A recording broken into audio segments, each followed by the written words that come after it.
A trail of embers arson strikes at the heart of democracy. The flames danced ominously, consuming not just metal and paper, but something far more precious, trust. The trust that citizens place in the democratic process, the belief that their voices will be heard and counted, was reduced to ashes. In the heart of Oregon and Washington, a series of arson attacks on ballot boxes has sent shockwaves through the nation, casting a long shadow over the upcoming election. These attacks have not only damaged property, but have also ignited a firestorm of fear and uncertainty among voters. Portland and Vancouver, cities known for their progressive values and civic engagement, now find themselves grappling with a chilling reality, the very foundation of their democracy under attack. The vibrant communities that once thrived on active participation and civic duty are now overshadowed by the specter of violence and sabotage. This isn't just about burned ballots. It's about the erosion of faith in a system already strained by partisan divisions and misinformation. The charred remains of these ballots symbolize a deeper, more insidious threat to the integrity of the electoral process. These incidents, as authorities have confirmed, were no accident. They were deliberate acts of sabotage, meticulously planned and executed to create maximum disruption and fear. Someone, or some group, deliberately targeted these repositories of civic voices, attempting to silence them in a blaze of destruction. The intent was clear: to undermine the democratic process and sow seeds of doubt and division. The audacity of the attacks, their brazenness in broad daylight, speaks to a calculated effort to intimidate and disrupt. The perpetrators wanted to send a message of fear and control, to deter people from exercising their right to vote. But amidst the ashes and the outrage, one question echoes: why? Why would someone go to such lengths to attack the very core of our democratic system? As investigators work tirelessly to uncover the motives and identities of those responsible, the nation watches and waits, hoping for answers and justice. The resilience of democracy is being tested, and it is up to the people to rise from the ashes, stronger and more determined to protect their right to vote. The shadow of a Volvo unmasking the perpetrators. In the dead of night, the shadowy figure of a Volvo lurks, a silent witness to the unfolding mystery. A blurry image captured by a security camera offers a tantalizing clue: a dark-colored Volvo speeding away from the scene of the crime. This fleeting moment, frozen in time, is the only lead investigators have, a puzzle piece that could unlock the entire case. This fleeting glimpse into the shadows is all investigators have to go on as they piece together the puzzle of who is behind these brazen attacks. Every frame of the footage is scrutinized, every pixel analyzed, as they search for the smallest hint of the perpetrator's identity. The FBI, working in tandem with local law enforcement, is following every lead, every whisper, determined to bring the perpetrators to justice. Their collaboration is a testament to their resolve, a united front against the unknown threat. The vehicle itself has become a symbol of the unknown, a specter haunting the investigation. Its presence is a constant reminder of the danger that lurks in the shadows, a phantom that eludes capture. Its anonymity only amplifies the fear and uncertainty that has gripped communities in Oregon and Washington. The once bustling streets now lie empty, a testament to the pervasive fear that has taken hold. Who is behind the wheel? What are their motives? These questions echo in the minds of the investigators and the community alike, a haunting refrain that demands answers. And most importantly, will they strike again? The fear of another attack looms large, a shadow that stretches into the night as law enforcement races against time to prevent further tragedy. Disenfranchised and distressed voters grapple with uncertainty. The recent arson attacks have left a deep scar on the community, shaking the very foundation of their trust in the electoral system. The smell of smoke still lingers in the air, a constant reminder of the attack on their right to vote. The charred remains of ballot boxes serve as a stark symbol of the fragility of democracy. For many Oregonians and Washingtonians, the arson attacks have evoked a profound sense of violation and vulnerability. The emotional toll is palpable as community members gather to discuss the implications of these heinous acts. Those who diligently filled out their ballots, eager to make their voices heard, now face the agonizing uncertainty of whether their votes will even be counted. The sense of helplessness is overwhelming as they question the fate of their democratic participation.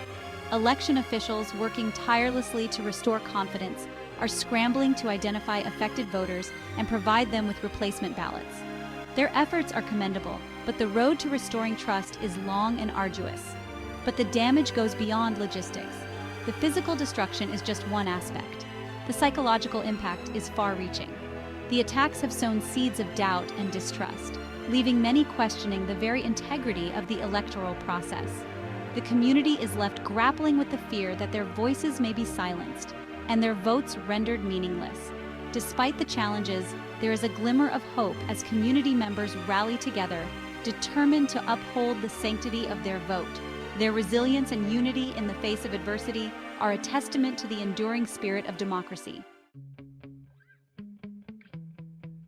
Guardians at the gate authorities bolster election security. The blue and red flashing lights cut through the night, a reassuring presence in a time of heightened anxiety.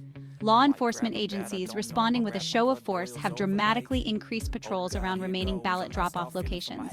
Every shadow, every passing car is now viewed with suspicion. The message is clear: we will not be intimidated. We will not allow our democracy to be held hostage by fear.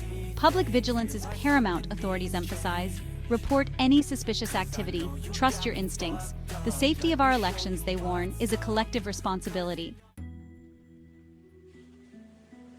Echoes of interference, a national pattern emerges. From coast to coast, a disturbing trend is emerging. Attempts to undermine the very fabric of American democracy. The arson attacks in Oregon and Washington are not isolated incidents, but rather the latest in a string of attacks on election infrastructure and the right to vote. These incidents, while geographically dispersed, share a common thread: an insidious effort to sow chaos, erode trust, and disenfranchise voters. Federal agencies, including the Department of Homeland Security, are closely monitoring these disturbing developments, working to connect the dots and uncover any potential coordination or patterns. Unmasking the saboteurs, delving into the motives. The flames may have subsided, but the question of why continues to burn brightly. What could drive someone to such desperate measures to torch the very symbols of civic engagement? While investigations are ongoing, authorities suspect a toxic brew of political extremism, fueled by misinformation and a win-at-all-costs mentality. The targeting of ballot boxes, a cornerstone of democratic participation, suggests a deliberate attempt to undermine public confidence in the electoral process itself. By amplifying existing divisions and exploiting anxieties about election integrity, the perpetrators seek to sow chaos and cast doubt on the legitimacy of the outcome. Safeguarding the vote, fortifying election infrastructure. The attacks on ballot boxes have exposed a sobering reality: the need for a comprehensive overhaul of election security measures. Across the nation, election officials are scrambling to fortify their systems, recognizing that the old ways are no longer sufficient in this new era of heightened threats. Increased surveillance, tamper-proof ballot boxes, and secure storage facilities are just some of the measures being implemented. But true election security, experts warn, requires a multi-pronged approach, investing in voter education, combating misinformation, and strengthening cybersecurity protocols. This is not just a job for government agencies. It requires a collective effort from tech companies, civil society organizations, and individual citizens. A chorus of outrage, public condemnation resounds. From the steps of the Capitol to the streets of small-town America, a chorus of outrage has erupted in response to the arson attacks. Politicians from both sides of the aisle have condemned the acts, recognizing that an attack on our elections is an attack on us all. Community leaders, religious figures, and ordinary citizens have joined their voices to the chorus, expressing their disgust and vowing to fight back against these attempts to silence their votes. The message is clear: we will not be intimidated. We will not allow fear to dictate our future. Preserving the sanctity of suffrage, a collective responsibility. The flames that engulfed those ballot boxes were a stark reminder of the fragility of democracy. They were a wake-up call, a clarion call to action. Protecting the right to vote, the cornerstone of our republic, is not a partisan issue. It is a patriotic duty that falls on each and every one of us. We must remain vigilant, engaged, and informed. We must hold our elected officials accountable for ensuring the integrity of our elections. And we must never, ever take for granted the precious right that so many have fought and died for, the right to choose our own destiny. Don't forget to like and subscribe for more trending news.